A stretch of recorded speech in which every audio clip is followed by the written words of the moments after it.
Versículo número 15 dice así la palabra de Dios: y les dijo. Está hablando aquí el evangelista Marcos, probablemente estaba escuchando lo que Pedro le estaba diciendo. Este Marcos es el mismo Juan Marcos que encontramos en el libro de los Hechos, y Juan Marcos es quien está escribiendo este evangelio, y está dando, él está, por decirlo de alguna manera, está llevando su evangelio, siendo inspirado por Dios.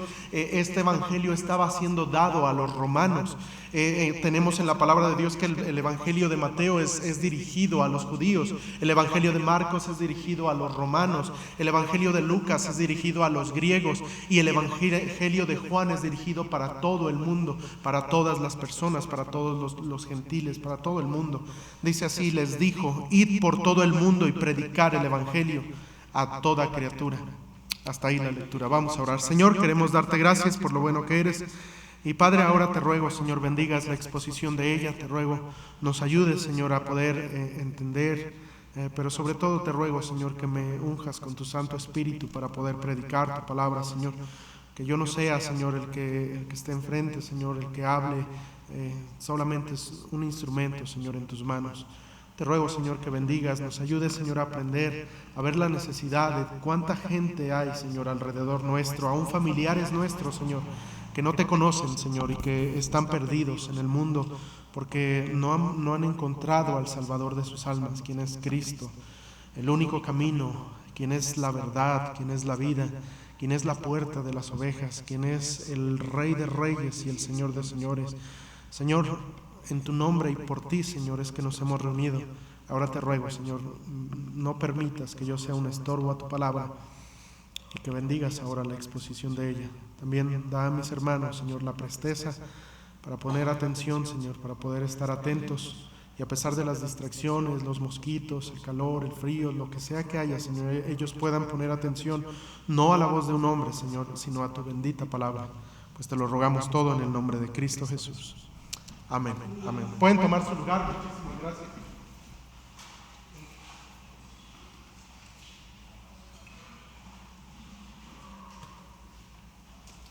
Me parece que está desconectado. Bueno, vamos a hacerlo con este. Cuando el Señor Jesucristo estaba dándoles este mandamiento, fue después de su resurrección. El Señor Jesucristo había, como todos nosotros sabemos, Él había dado su vida en propiciación por nosotros. Él había dado su vida por cada uno de los seres humanos en todo el mundo. Ahora, no porque Cristo haya muerto por todos los seres humanos, eso significa que todo el mundo irá al cielo. Hay un camino para ir al cielo, y bien lo conocemos, es el mismo Señor Jesucristo. El mismo apóstol Pablo hablaba acerca del evangelio en 1 Corintios capítulo número 15, versículos del 13 en adelante, cuando dice que acerca de la sepultura, la resurrección de Cristo. Ese es el evangelio que predicamos, y ese es el evangelio que se ha predicado desde la antigüedad pasada.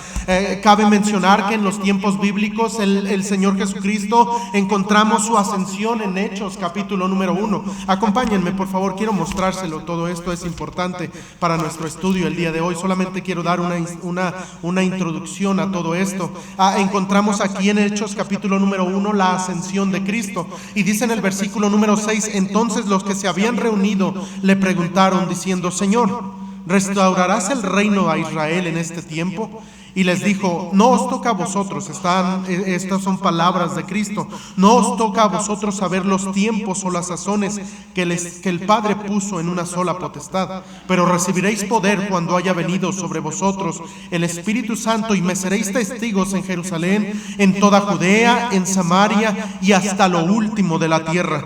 Y habiendo dicho estas palabras, viéndolo ellos, fue alzado y le recibió una nube que le ocultó de sus ojos. Aquí encontramos lo que se conoce como la ascensión de Cristo. Aquí encontramos que el Señor Jesucristo había ya resucitado, les da el mandamiento de ir y predicar el evangelio a la iglesia, y el Señor Jesucristo, después de habérsele aparecido a muchísimas personas, encontramos que Él es llevado, o más bien Él mismo sube a los cielos. El domingo pasado estaba yo predicando acerca del cielo, de lo hermoso que es el cielo, de lo grande, de lo inimaginable que es para nosotros siquiera pensar en lo que es en el cielo. Pero hermanos, el Señor Jesucristo subió a la diestra de Dios Padre. Esto se le conoce como la ascensión de Cristo. Nosotros creemos como Iglesia Bautista que la iglesia, y no me refiero a la Iglesia Bautista, sino me refiero a la iglesia comenzó en el libro de Hechos, o encontramos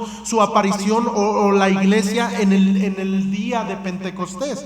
Nosotros creemos, ¿por qué creemos que la iglesia inició en el día de Pentecostés? Bueno, déjenme darles dos razones bíblicas por las cuales algunos que no creen esto, algunas personas, algunas denominaciones creen que la iglesia inclusive inició en el Antiguo Testamento. Algunos se atreven a decir que la iglesia inició desde los tiempos de Moisés, cuando sacó al pueblo de Israel. Pero si nosotros nos damos cuenta, la iglesia es un grupo de creyentes bautizados que proclaman la verdad, que glorifican el nombre de Dios. Esa es, en palabras sencillas, la definición de iglesia. Pero nosotros creemos que la iglesia la iglesia inició en el día de Pentecostés por estas dos razones.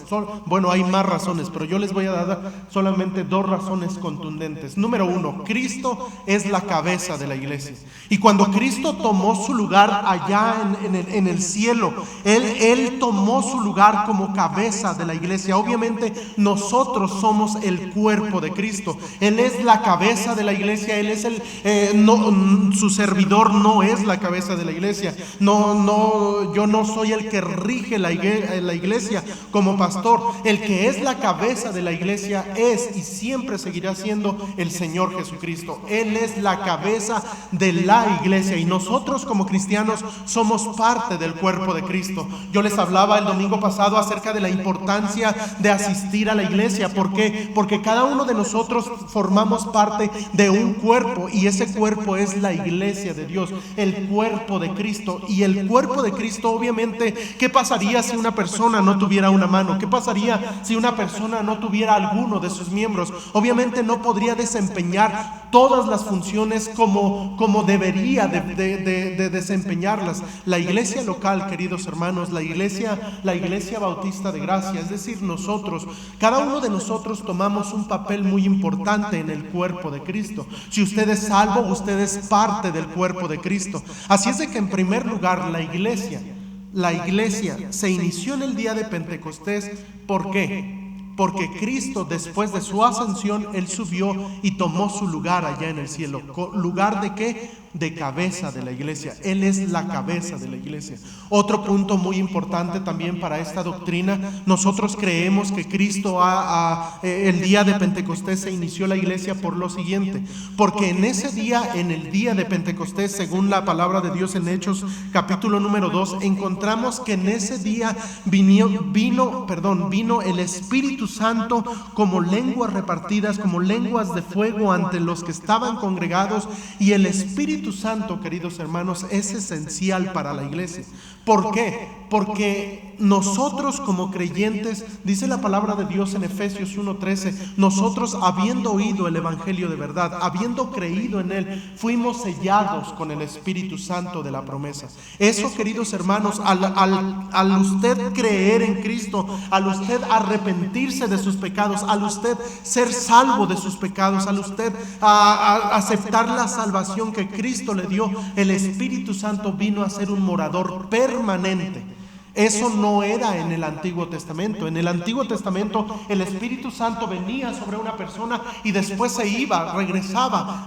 Dice, de hecho, unos de los apóstoles, de los profetas decían: el Espíritu vino sobre mí. Y hablaban, vino a mí palabra de Jehová diciendo, y eran inspirados por Dios, eran ellos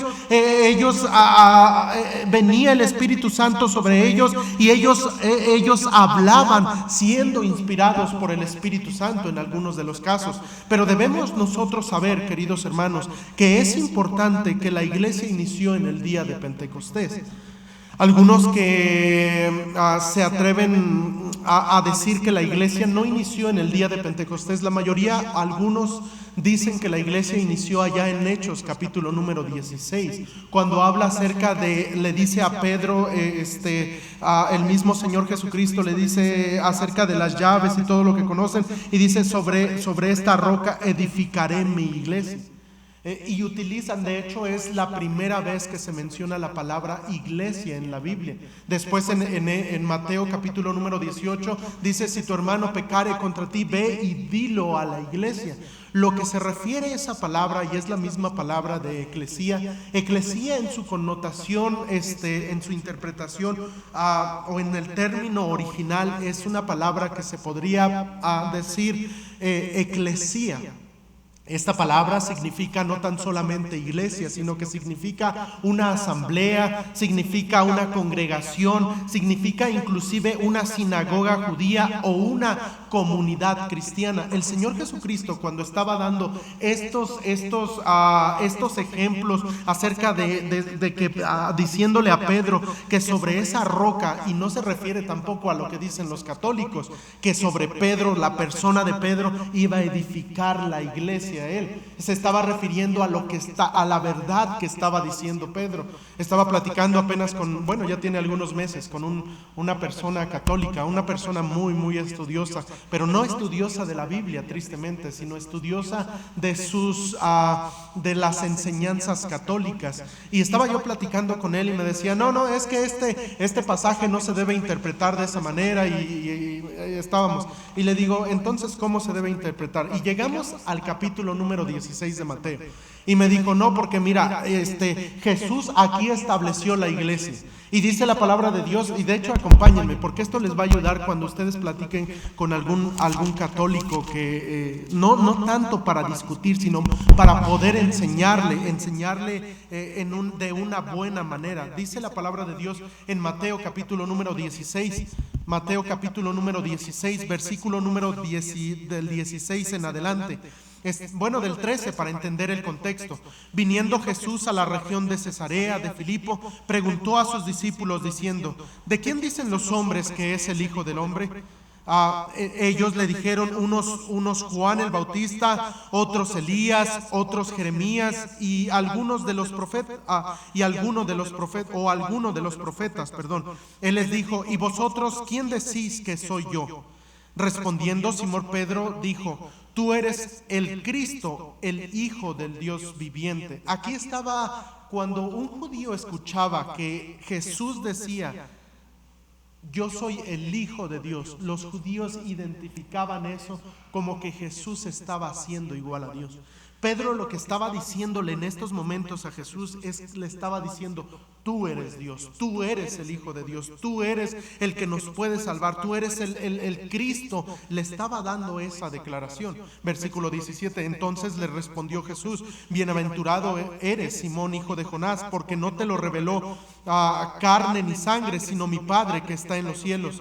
Y yo también te digo que tú eres Pedro, y sobre esta roca edificaré mi iglesia, y las puertas del Hades no prevalecerán contra ella. Aquí la iglesia tradicional dice: no, pues ya ves, aquí le está diciendo a Pedro que sobre él va a edificar la iglesia. Pero no se refería a la persona, sino se refería a la confesión que acababa de dar. ¿Cómo lo podemos saber? Interpretando este pasaje de la manera correcta. Vean lo que dice en el versículo 21. Yo le di este ejemplo a esa persona católica, y le dije lo siguiente. Voy a leer. Desde entonces comenzó Jesús a declarar a sus discípulos que le era necesario ir a Jerusalén y padecer mucho de los ancianos, de los principales sacerdotes y de los escribas, y ser muerto y resucitar al tercer día. Entonces, una vez más, Pedro, tomándole aparte, comenzó a reconvenirle diciendo: Señor, ten compasión de ti, en ninguna manera esto te acontezca. Pero él, volviéndose, dijo a Pedro: quítate de delante de mí, Satanás, me eres tropiezo, porque no pones la mira en las cosas de Dios, sino en las de los hombres. Yo le dije: entonces aquí Jesús le estaba diciendo que Pedro era el diablo. Y me dijo, no, ¿cómo le va a estar diciendo? Le estaba diciendo porque lo que acababa de decir. Pues es exactamente lo mismo, pues es el mismo contexto. De hecho, la palabra de Dios se debe interpretar en su contexto inmediato, en su contexto, en el contexto de toda la Biblia, y nosotros debemos interpretarla de la mejor manera. Es decir, hermanos, que aquí encontramos, quizá me salí un poquito, pero aquí encontramos acerca de la palabra iglesia mencionada por primera vez. Después la encontramos en Mateo capítulo número 18, versículo número 17, la encontramos una vez más, pero no se refiere en sí a la iglesia como la conocemos hoy en día, como la conocemos en nuestros tiempos. ¿Por qué? Porque la iglesia se originó en el día de Pentecostés. Ahora, no vamos a ser tan dogmáticos en decir solo esto y esto y esto y esto. Debemos nosotros comprender que la iglesia tiene el propósito de glorificar a Dios y nació del corazón de Dios. Dios en su corazón le dijo al apóstol Pablo, o más bien el apóstol Pablo, siendo inspirado por el Espíritu Santo, dijo el misterio oculto por todas las edades. ¿Y saben a lo que se refería? Se refería a la iglesia. La iglesia, nosotros como iglesia tenemos en primer lugar el propósito de glorificar a Dios.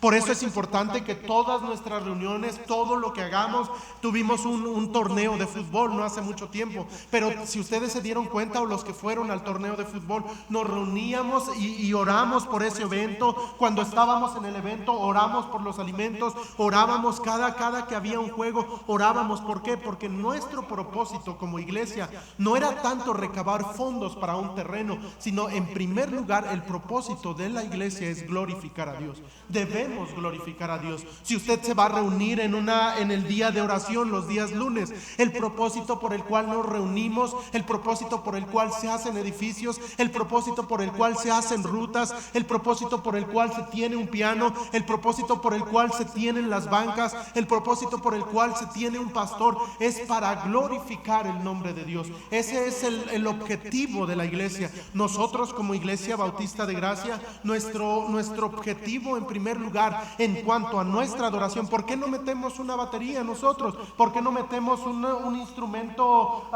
con mucho estruendo, un instrumento con mucho ritmo? Bueno, es que nosotros queremos adorar a Dios, pero no adorarlo de cualquier manera, sino queremos y sabemos que Jehová es digno de suprema alabanza, y tenemos que esforzarnos en tener una clase de música los días miércoles, y tenemos que esforzarnos para que cualquiera que pase aquí al frente o que vayamos a cantar un especial, hacerlo de la mejor manera. Vemos a las señoritas, tal vez ustedes no lo ven, pero las señoritas se pasan ensayando muchísimo tiempo el piano. ¿Por qué es tan duro y dale con el piano? Porque quieren hacerlo de la mejor manera. ¿Saben por qué? Porque Jehová es digno de lo mejor, Dios es digno de lo mejor, y nosotros como iglesia tenemos que esforzarnos. Nos toca limpiar el santuario de la iglesia. Uno de los objetivos cuando usted, o una de las cosas que usted debe tener en mente cuando usted esté en el sonido, cuando usted esté en las ofrendas, cuando usted esté de ujier, cuando usted esté en la cocina, cuando usted esté en cualquier ministerio, recuerde que lo está haciendo para la obra de Dios. Usted no debe decir, no, es que el pastor me va a estar viendo. No, usted no se preocupe del pastor. Yo no veo todo, yo no los conozco en sus corazones, pero Dios es el que nos conoce a cada uno de nosotros, y nosotros debemos ir con integridad a nuestro Dios. ¿Por qué? Porque uno de los objetivos de la iglesia es siempre glorificar a Dios. Vamos a hacer alguna reunión, vamos a tener alguna junta de finanzas, vamos a tener la ofrenda del arca. Bueno, todo lo vamos a hacer para la honra y gloria de Dios. Debe ser el objetivo principal de la iglesia. Pero aparte de eso, también la iglesia tiene una comisión. Dios comisionó, Dios entregó, Dios otorgó el privilegio a la iglesia. Ahora, escúcheme muy bien, hermano, porque esto Dios le pudo haber dicho a los ángeles: vayan y prediquen el evangelio. Dios mismo pudo hacer grandes cosas, pudo grabar el plan de salvación en la luna, o por medio de las estrellas, o por medio de las nubes, o por medio de alguna otra manera, y Dios pudo haber hecho cualquier cosa para que todo el mundo pudiera observar o pudiera leer o entender el plan de salvación. Pero Dios escogió a la iglesia. La iglesia es la responsable de llevar el evangelio. Nosotros como cristianos tenemos el alto privilegio, el alto honor de poder llevar el evangelio a las demás personas. Nosotros tenemos la obligación, aparte de que es un privilegio, es una obligación que tenemos usted y yo de compartir el evangelio. Pero pastor, es que yo no sé.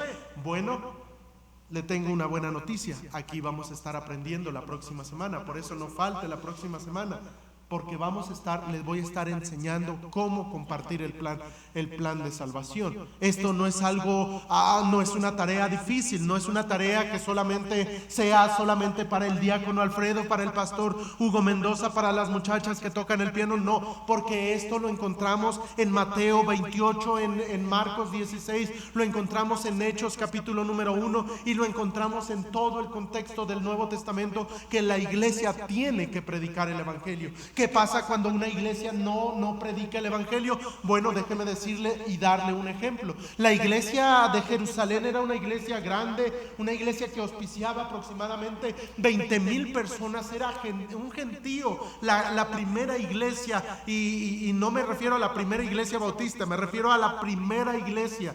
La primera iglesia tenía como pastor, ustedes y yo ya sabemos, tenía como pastor a Jacobo, el medio hermano del Señor Jesucristo. Y una de las cosas que él hizo una de las cosas que hacía la iglesia más bien, es que estaban en compañerismo. Dice que partían el pan en las casas y era una tremenda cosa que tenían. Tenían un mismo sentir, tenían un mismo espíritu, pero les faltaba la gran comisión. ¿Qué fue lo que pasó con esta primera iglesia? Bueno, dice en Hechos capítulo número 8 que vino una gran persecución sobre la iglesia. Después de que vino la muerte, el apedreamiento del primero de los diáconos, o de uno de los diáconos llamado Esteban, vino una gran persecución por la iglesia, y toda la iglesia comenzó lo que se conoce como la diáspora. ¿Por qué tuvo que comenzar la diáspora? Yo me pregunto, ¿no habrá sido porque la iglesia no estaba saliendo, no estaba cumpliendo con hacer el evangelio, con llevar el evangelio? Y yo me pregunto ahora como iglesia, ¿será acaso lo que a nosotros nos hace falta? Un empujón de parte de Dios, tal vez una persecución en contra de la iglesia. Hace unos meses, queridos hermanos, ustedes y yo sabemos, hace algunos meses, tiene pocos meses, había una ley que se estaba haciendo cada vez más, ¿cómo puedo mencionarlo? ¿Cómo podría decirlo? Había una ley en gobernación, una ley en nuestro país que estaba para que todas las iglesias evangélicas, o cualquier iglesia que estuviera en cualquier colonia y fuera y tocara la puerta de alguna persona, iba a recibir una multa. ¿Por qué? Porque para algunas personas es molesto que una persona evangélica en un día sábado o en cualquier otro día lleguen a sus puertas y toquen, y eso no les gusta a la gente. No quieren abrirnos la puerta, nos dicen estoy ocupado, algunos suben al estéreo, muchísimas cosas. Pero entre toda esa gente llegó al gobierno esto, y estaba a punto de promulgarse una ley en contra de todos los que quisieran promover o dar un folleto cualquiera, y en eso, ¿saben qué? Estábamos incluidos nosotros. Por la pura misericordia de Dios, esa ley no fue aprobada.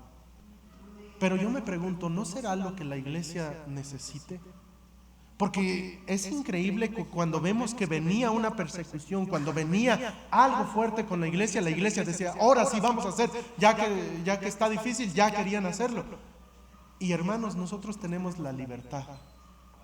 Ha habido países a lo largo de la historia, como lo fue Rusia, fueron países comunistas, países en donde era ilegal siquiera tener un ejemplar de la palabra de Dios en cualquiera de los idiomas. Había pastores que inclusive había institutos bíblicos, colegios bíblicos plenamente en Estados Unidos, en donde se preparaban a misioneros y pastores, y se les daba a memorizar una porción, o en ocasiones un libro de la Biblia. ¿Saben por qué? Se les daba a memorizar un libro de la Biblia, y con la esperanza, o más bien sabiendo que ellos iban a llegar a algún punto de su ministerio en el cual los iban a encarcelar. Y los encarcelaban, los ponían en la cárcel. Y cuando estaban dentro de la cárcel, ¿saben lo que hacían estos misioneros, estos pastores? Obviamente les eran quitadas sus Biblias, pero agarraban y se juntaban todos los que habían estudiado en el mismo colegio, como el hermano Anastasio y yo. Y se juntaban todos y, a ver, hermano Anastasio, pastor Anastasio, se memorizó Mateo. No, pues yo me memoricé uno más chico, Tito. Yo me memoricé otro libro de la Biblia. Y cuando se juntaban ahí en la cárcel, ¿saben? No, obviamente no les permitían tener Biblia, pero ¿saben los presos cómo escuchaban el Evangelio? Se ponía a recitar todo el libro. Pablo, apóstol de Jesucristo por la voluntad de Dios, y todo. Y así escuchaban la palabra de Dios. Pero era porque estaban en opresión. Queridos hermanos, nosotros no necesitamos esperar una persecución en contra de la iglesia. Es nuestro privilegio, es nuestro deber llevar el mensaje de salvación. Pero pastor, ¿a quién se lo voy a llevar? Bueno, déjeme decirle otra buena noticia. Bueno, no es tan buena, pero es una realidad. Pecadores hay por todos lados. Va usted a la tienda de la esquina, ¿sabe? Ahí hay alguien a quien usted le pudiera llevar el evangelio. Usted va en el camión y a veces hasta se llena un montón. ¿Sabe qué? Puede repartir folletos. Es que me da pena. Pues agáchese y repártalos así. Nadie lo conoce en el camión. No lo van a conocer ahí en el camión. Reparta un evangelio, reparta un folleto, comparta la palabra de Dios. ¿Por qué? Porque eso es una responsabilidad de la iglesia. La iglesia, nosotros tenemos una gran responsabilidad. Quisiera mostrarles voy a ir más rápido. Quisiera mostrarles acerca del ganador de almas y la Biblia. La palabra de Dios nos habla desde el Antiguo Testamento acerca de esto. Vean lo que dice y no quiero tomar fuera de contexto este versículo, pero vean lo que dice en Proverbios capítulo número 11, un versículo muy conocido. Está hablando ciertamente, aquí está escribiendo Salomón y está dando en un contexto tal vez diferente, pero dice en el versículo número 30 una verdad que se aplica a nosotros como iglesia. El fruto del justo es árbol de vida, y el que gana almas es sabio. Aquí encontramos un versículo en el Antiguo Testamento en el cual la Biblia habla acerca del ganador de almas. El que gana almas es sabio, dice la palabra de Dios. También encontramos ejemplos y solamente los voy a citar, ustedes conocen estos ejemplos, pero aquí encontramos en diferentes ocasiones el Señor habló a personajes, el Señor mismo habló a través de su palabra acerca de los ganadores de almas. Por ejemplo, ustedes y yo recordamos la historia de Rahab. Rahab fue una mala mujer, una mujer que vivía en pecado, una mujer que estaba y vivía en Jericó, una mujer que sin lugar a dudas era una mujer pecadora, pero encontramos a esta mujer que cuando vienen los espías, vienen estos dos espías, una de las cosas que hizo esta mujer es que ella le habló a toda su familia. Ella fue con su padre, ella fue con la familia de su padre, y yo me imagino que eso fue algo difícil, porque probablemente sus padres la habían tachado como una mala mujer, probablemente ellos hablaban mal en contra de su propia hija, y no sabemos todo lo que estaba pasando, pero lo que sí sabemos es que esta mujer tomó valor y ella creyó en las promesas de Dios. Ella creyó en todo lo que habían hecho los judíos atravesando el Mar Rojo, porque eso lo encontramos en la palabra de Dios por testimonio de Rahab, ahí en el libro de Josué. Y encontramos que esta mujer, cuando llegan una vez más todo el pueblo de Israel y llegan y conquistan la ciudad de las palmeras, la ciudad de Jericó, una ciudad que se creía mucho, por decirlo de alguna manera, llegan, la conquistan, y ¿saben quién fue salvo? Fue salva Rahab. Y saben, Dios bendice cuando uno tiene cuidado de las almas. Encontramos de hecho en el libro, no recuerdo si es en Mateo o en Lucas, pero en estos dos libros encontramos la genealogía de Cristo, de nuestro Señor Jesucristo. ¿Y saben a quién encontramos? A esta mujer llamada Rahab. ¿Y qué fue lo que hizo? Bueno, primeramente dice el libro de Hebreos que por la fe Rahab, ella fue una mujer de fe y ejercitó su fe al hablarle a sus familiares de Cristo. Encontramos otro ejemplo acerca de otro ganador de almas, una persona muy enojona, una persona con un carácter difícil, una persona que, a pesar de que era un hombre que conocía a Dios, de nombre Jonás. Jonás fue uno de los mayores o más grandes predicadores que encontramos en la palabra de Dios. Dice la palabra de Dios en el libro de Jonás que Jonás pasó pregonando camino de 3 días, predicando: arrepentíos, ¿cuál era el mensaje? Arrepiéntanse porque Nínive será destruida. Y empieza a dar este mensaje, el mensaje de salvación. Y tal vez él no quería darlo, porque encontramos en el libro de Jonás, capítulo número 4, que él estaba molesto, se sentó en la cumbre en un cerro y estaba esperando que Dios destruyera esa ciudad. Pero saben, Dios no tanto usaba a la persona, sino Dios lo que usa es el mensaje.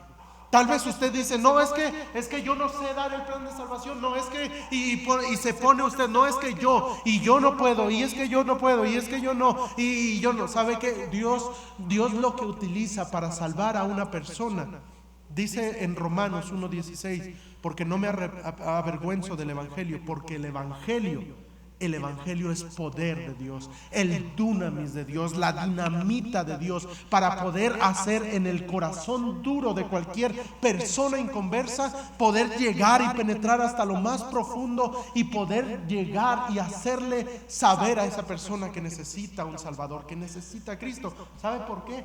Porque nosotros solo somos instrumentos en las manos de Dios. Quien da el mensaje, quien tiene el mensaje, es Dios.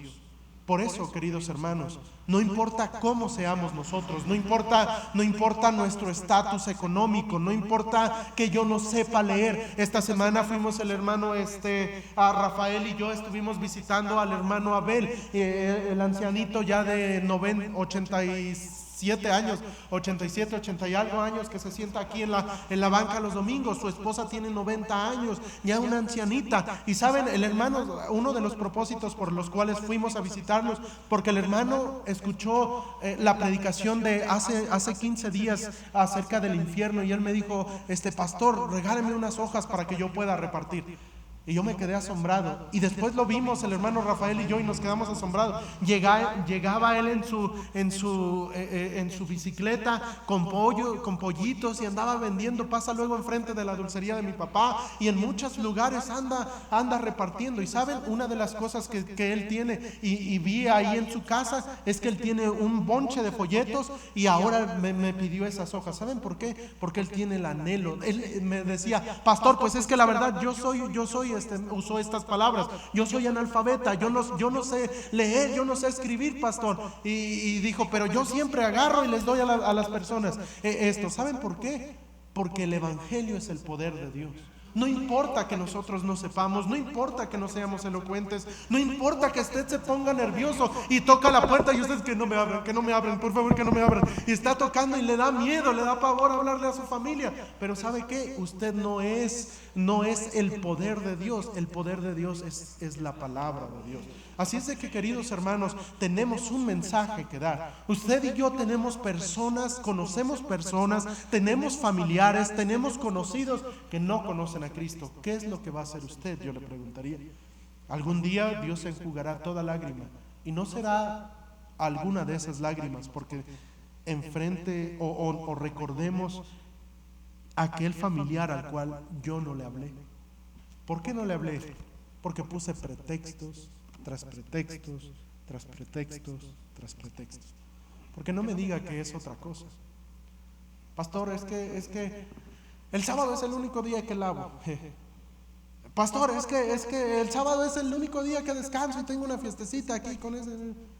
Pastor, es que tengo mi negocio y tengo que el sábado vendo un montón. Y ¿sabe lo que es eso? Son pretextos. Usted puede predicar el evangelio. Y no me refiero únicamente aquí en la iglesia. En la iglesia tenemos 3 días para salir y tocar puertas. La hermana Clarita es una de las ganadoras más fieles que tenemos aquí en la iglesia. Es una persona ya grande de edad, y ella está dispuesta. Pero porque eso es lo que se necesita: disponibilidad. La pregunta sería: ¿usted está dispuesto? ¿Sabe por qué? Porque los pecadores están muriendo. Y una encuesta que se estuve revisando en el internet, no sé si sea verdad o no, pero una encuesta que hay en internet dice que cada 2 segundos hay una persona que muere. Y cada 2 segundos, esa persona que muere, la mayoría de ellas están yendo al infierno. ¿Sabe? Algún día podría ser ese familiar. No, es que mi primo todavía está. Usted lo ve fuerte, usted va a su familia, está orando por una de sus hijas, está orando por uno de sus hermanos, está orando por su mamita que vive tal vez lejos, en otra colonia, en otro país, en otro estado. Y ¿sabe qué? Usted debe hacer algo. ¿Por qué? Porque el día de la muerte nadie lo conoce. Y podría ser esta misma noche. ¿Sabe? Hoy en día tenemos otra herramienta, lo cual es el teléfono. El teléfono podemos utilizarlo para... No, es que no puedo ir, me cuesta mucho trabajo y un montón de cosas, pero puede usted hablarle por teléfono. Pero haga algo por las personas. Pastor, lo invito a comer, y no me refiero a que me invite a comer, sino me refiero con el pretexto de invitar a alguien a quien usted quiera, bueno, que sepa ganar almas, invite a alguien, hermano, venga a comer, y aprovechen para testificarle a las personas. Hablemos de Cristo, hermanos. ¿Saben por qué? Porque hablar de Cristo no tan solamente es un privilegio, es una responsabilidad que tenemos como iglesia. Así es de que, queridos hermanos, yo me preguntaría, ¿qué es lo que hará la Iglesia Bautista de Gracia? ¿Se acuerdan? Estamos haciendo oración, estamos en el arca. ¿Para qué? Para tener un lugar propio. Pero ¿de qué nos serviría, yo me pregunto, de qué nos serviría un lugar de 2.935 metros y no llenar?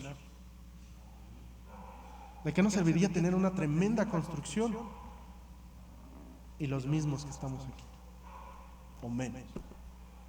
El propósito de la iglesia, número 1, glorificar a Dios, y número 2, llevar el mensaje de salvación. ¿Está haciendo su parte? Es que, pastor, yo no sé, no lo vamos a poner luego.